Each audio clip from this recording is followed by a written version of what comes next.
अस्सलाम वालेकुम, welcome to Paragon kitchen.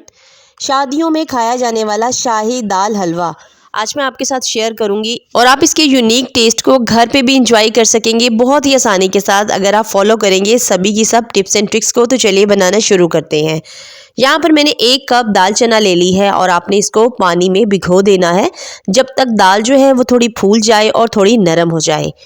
तो यहाँ पर मैंने आजकल सर्दी है तो मैंने थोड़ा गर्म पानी इस्तेमाल किया है, उससे ये जल्दी फूल कर तैयार हो जाती है। तो आपने जैसे ही दाल जो है वो फूल जाएगी ना तो आपने क्या करना है, दाल को निकाल लेना है। यानी आपने जो पानी है इसको गिरा देना है और दाल को निकाल लेना है। अब यहाँ पर एक कोई टावल ले ले या फिर कोई सूती कपड़ा लेकर आपने दाल को उसके ऊपर फैला देना है ताकि दाल के ऊपर जो लगा हुआ पानी है ना वो अच्छे तरीके से ड्राई हो जाए। या फिर आपने कपड़े को दोनों तरफ से पकड़ते हुए इसको अच्छे तरीके से पोंछ लेना है। अगर आपके पास टाइम है तो आपने इसको 5 से 10 मिनट के लिए इसी तरह से फैला के रख देना है, ठीक है। तो यहाँ पर मैंने भी इसको इस तरह से पकड़कर पोंछ लिया था और इन दानों को बिल्कुल डाल के ड्राई कर लिया है। अब आपने चूल्हे को ऑन कर देना है और एक पैन चूल्हे पर रख देना है। अब ये ड्राई की हुई दाल आपने सारी की सारी उसमें डाल देनी है और फ्लेम को मीडियम रखते हुए आपने दाल को भून लेना है। उस वक्त तक भूनना है जब तक इसकी भुनाई करते हुए बिल्कुल ड्राई बगैर घी डाले इसी तरह से आपने थोड़ा सा इसको रोस्ट कर लेना है और उस वक्त तक जब तक थोड़ी कुक होते हुए इसके अंदर से तिर तिर की आवाज़ आने लगे।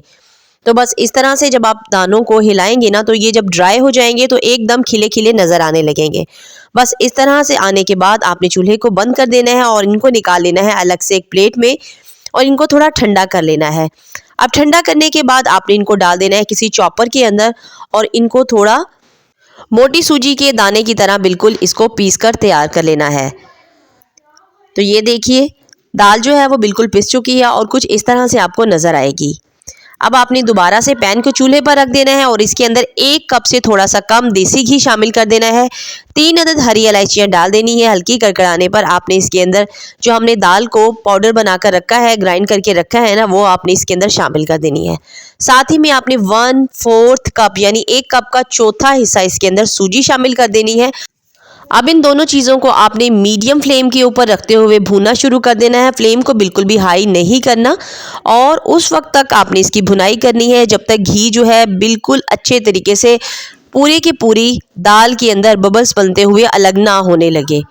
तो कुछ देर के बाद आपको नज़र आएगा कि इसकी खुशबू भी बहुत अच्छी सी आने लगेगी और घी जो है वो बिल्कुल अच्छी तरह से इसमें से सेपरेट हो जाएगा। तो ये देखिए इस तरह से आपने इसकी मुकम्मल तौर पर भुनाई कर लेनी है और ये करीब करीब 15 मिनट तक आपको इसकी भुनाई करनी होगी। और ये देखिए 10 से 15 मिनट के अंदर इस तरह से ये जब घी फैलने लगेगा ना पूरी दाल के अंदर तो समझिए इसकी भुनाई बहुत ही अच्छी सी हो चुकी है। इस तरह से जब घी मुकम्मल तौर पर सेपरेट होने लगेगा तो आपने इस स्टेज पर इसमें ऐड कर देनी है आधा कप से थोड़ी सी ज़्यादा क्वांटिटी में चीनी। अब चीनी डालकर आपने फ्लेम को मीडियम ही रखना है और मीडियम फ्लेम पर मुसलसल चम्मच चलाना है। आपने हलवे को मुकम्मल तौर पर अटेंड करना है क्योंकि अगर आपने इसको अटेंड ना किया तो चीनी जो है वो जलना शुरू हो जाएगी। तो ये स्टेप जो है हलवे का बहुत ही ज़्यादा इंपॉर्टेंट है। आपने मुसलसल चम्मच चलाना है और आप देखेंगे कि दाल की हीटअप होने की वजह से चीनी जो है वो इसके अंदर कैरेमलाइज होना शुरू हो गई है और आहिस्ता आहिस्ता चीनी का कलर भी जो है ना वो थोड़ा गहरा होना शुरू हो जाएगा। तो बस आपने अब चीनी को उस वक्त तक कैरेमलाइज होने देना है इसके अंदर जब तक कि इसका एक बहुत ही खूबसूरत सा कलर ना आने लगे। तो यहाँ देखिए आहिस्ता आहिस्ता यहाँ पर मैंने आपको चीनी हलवे का जो प्रीवियस कलर है ना वो भी आपको नज़र आएगा। ये देखिए कैसा पीला नज़र आ रहा है और चीनी शामिल करने के बाद इसका कलर किस तरीके से चेंज हो गया है। तो बस इस तरह से हल्का सुनहरी जब कलर हो जाएगा ना पूरे के पूरे हलवे के अंदर, और यहाँ देखिए बिल्कुल क्लोज मैंने आपको दिखाया है कि हलवे का कलर जो है कुछ इस तरह से चीनी के मेल्ट होने से चेंज हो जाएगा। तो आपने फ्लेम को बिल्कुल लो ही रखना है और लो फ्लेम के ऊपर रखते हुए आपने इसके अंदर 2 कप दूध शामिल कर देने हैं। अब दूध डालकर आपने अच्छे तरीके से मिक्स करना है मीडियम फ्लेम के ऊपर रखते हुए हलवे को और फिर 3 मिनट के लिए आपने इसको कवर करके मीडियम टू लो फ्लेम पर ही कुक होने देना है।